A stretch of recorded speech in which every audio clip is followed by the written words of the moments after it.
about doing it my way, having complete control, nobody really wanted to do it. So I had to do it. I've worked with a lot of different men, obviously, as we all have.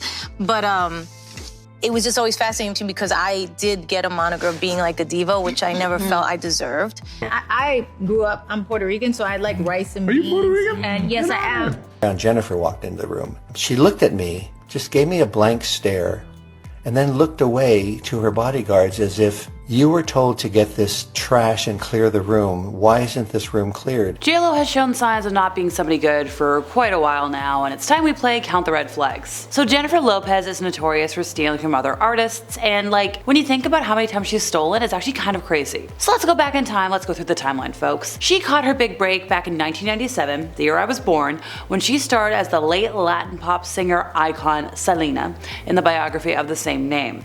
So after that, J.Lo ventured into music. Her demo was quickly picked up by music executive Tommy Mottola and Sony Music, and she dropped her debut album in summer of 1999. It was on the 6th, huge deal. This was only 2 years later, ooh.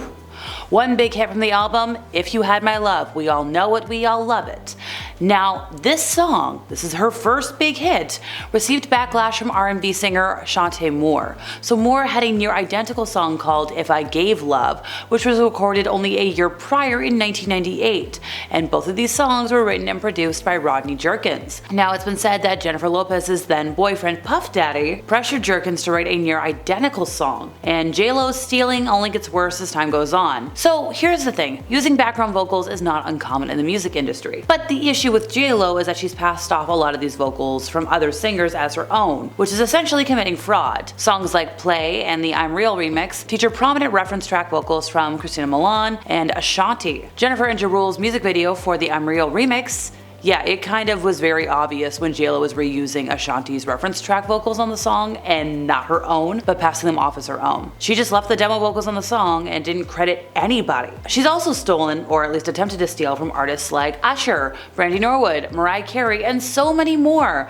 She's also been accused of lip syncing during live performances on many occasions. Let's see, what's a recent example? Ooh, 2021. A lot of folks took to social media during her American Music Awards performance to express their disappointment, because they're like, girl, your vocals are not matching the studio version of your song. Similar accusations surfaced in 2014 during her performance on American Idol, when people were like, girl, you're lip syncing, I lay you poppy. Forbes credits makeup artist Scott Barnes with creating the signature technique that became J.Lo's iconic glow, which was the preferred look of the early 2000s. And no folks, it was not olive oil, it was makeup. J.Lo and Scott worked together for many years. He worked on Hustlers, he worked on the Halftime Show, he's been by J.Lo's side since almost the beginning of her career. And while their working relationship and friendship spans 2 decades, there was a time when Scott didn't have J.Lo's love, and we need to talk about it. So he spilled the beans during an interview on the Jeff Probst show. So after rumors circulated that Barnes and a couple of others leaked plans of J.Lo and Mark Anthony's secret marriage, J.Lo's team shunned Barnes. He said nobody would talk to me. It was like I had some sort of disease. Now when the truth came out that obviously he did not leak the news, he didn't even know about the wedding ahead of time, he got a phone call, presumably from J.Lo, and he claimed, she said, it was like, hey, it was a big misunderstanding, we have a lot of stuff coming up, and I really miss you, so let's just get back to work. Now obviously he's been very diplomatic in his recounting of the temporary fallout, but it's clear that he never got a direct apology for being shunned for no reason. And what's even more interesting is, considering the fact that the two quickly reconciled, he chose not to keep this story quiet, which means he's got something to say, which means I think there's more that needs to be talked about. So Jennifer Lopez faced backlash after revealing she was unhappy about sharing the stage with fellow iconic recording artist Shakira at the 2020 Super Bowl. The duo took the stage by storm at the iconic annual halftime show, with their history-making performance attracting tons of praise from fans and celebrities worldwide. But, and it's a big one, it turns out that despite the evident success of the joint performance, J.Lo wasn't really super-duper happy with the NFL's decision to have her and Shakira take the stage together, admitting in her Netflix documentary that she thought that it was the worst idea in the world. So shortly after those comments began hitting the internet, fans called her out for her entitled attitude,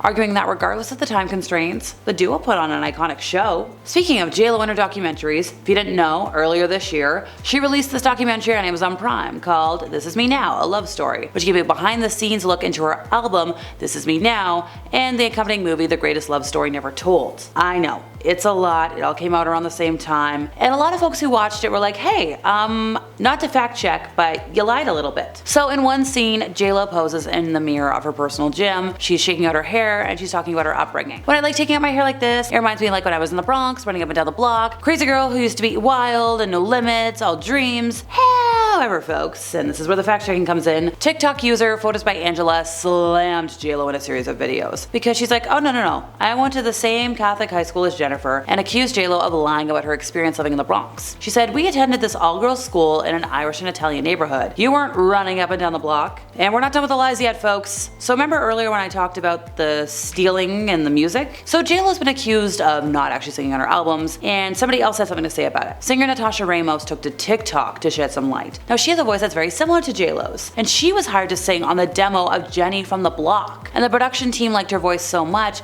that they asked her to record 5 more songs for the album This Is Me Then, including the single I'm Glad. Now Natasha received $3,500, a backup singer's credit, but as she claims and as the original demo demonstrates, it's her voice on the final track. And we're not just talking the choruses, it's her laugh, it's her yelling from the Bronx. It's technically her song. So what isn't J.Lo telling us? Going back to that old boyfriend, Puff Daddy. Well, that whole arrest on racketeering and things I can't say and we can't talk about and can't show has obviously sent shockwaves through Hollywood. Everybody is turning the spotlight on his infamous past parties because they were the place to be for 20 years. And as the scandal unfolds, a lot of celebrities once linked to his star-studded events have noticeably remained silent. Now, in the midst of all of this, there's been a photo from the 4th of July party in the year 2000 that's caused some buzz. So it's a big group photo. We've got him in a bed with J.Lo, Aaliyah, Andre Harrell, Natanya Adcock, Damon Dash, and almost everybody's dressed in white, so I guess it was a white party as well, minus